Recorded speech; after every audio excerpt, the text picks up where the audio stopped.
Now, it's time to explore the most crucial topic, role of God. Before understanding the role of one God, let us dwell into certain significant truths which will help us understand the role of God accurately. There are three entities that have neither been created nor will they be destroyed. They are the nature, soul, and God. These three entities have been in existence since eternity and continue to be eternal. Let's discuss a bit about them.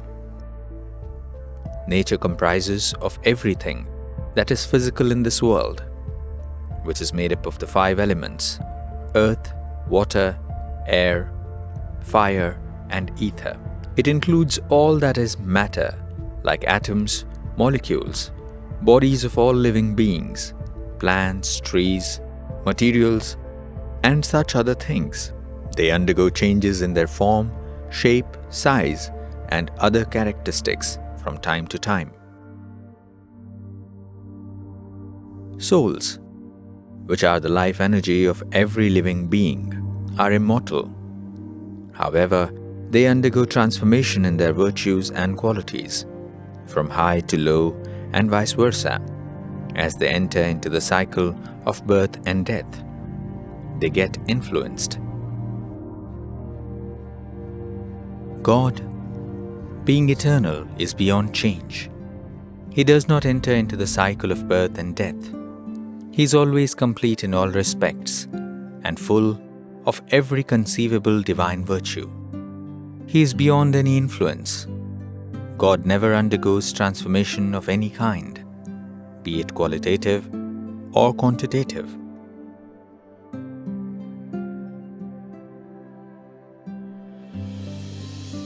There are two universal laws that are at play all the time. They are the law of karma and the law of nature.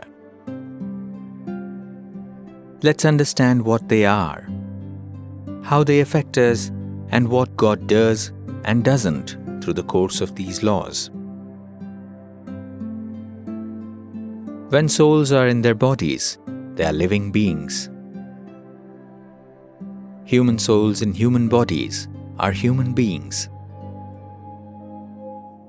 Similarly, there are other beings like animals and birds. But we will confine our discussion just to human beings. All human beings are bound by the law of nature and the law of karma. The law of nature pertains to the process of birth, living, and death, the cycles of time and the activities of nature. The law of karma is related to the karma or the actions of humans. According to this law, we humans will either enjoy or suffer depending on the action we perform, whether good or bad. Every good act will be rewarded, and each bad act invites punishment. Therefore we say, as we sow, so shall we reap. While some actions give results instantly, some yield over a period of time. Some results will be experienced either in the same birth or in subsequent births. The law of karma is very deep. It is not possible to tell which particular karma caused a particular result, because we don't know the sequence of actions we performed previously across births. But the law is always at play, acting impartially on all the people all the time. So, there is justice, always. Everyone is ruled by this most beautiful law. No one can escape or is excused from this. God the Almighty is all-powerful. He is not bound by any laws, yet He does not interfere in any of the laws of the nature, nor does He break the law of karma. The thoughts and actions of human beings have wide ramifications on fellow human beings, other living beings, and the nature.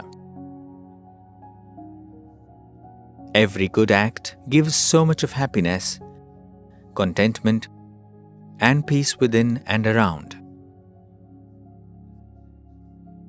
Even nature conquers with these actions. Likewise, bad acts result in creating sorrow within and to fellow human beings. A body is made of the elements of nature, so when humans keep abusing body, it amounts to disturbing nature, and hence even the 5 elements retaliate in the form of natural calamities.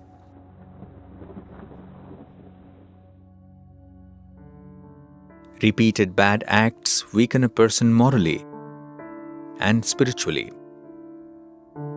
The feelings of guilt make humans restless. It has a spiraling effect. Due to the mundane desires, intellect gets totally clouded. It is a state of illusion or maya. In this state of mind, human beings don't realize that they are under illusion and get into obsession for doing wrong things, suffer even more.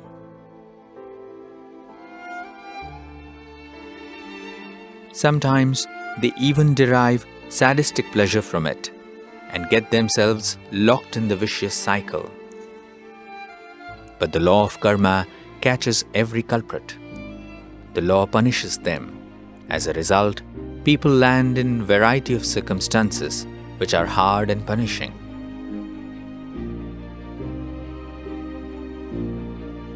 In adverse situations, people often wrongly blame God as the reason for their sorrow, and that He was responsible for pushing them into such conditions. Inner strength gets eroded to such an extent that beyond a limit, it would be almost impossible for a person to make amends and do course correction on their own.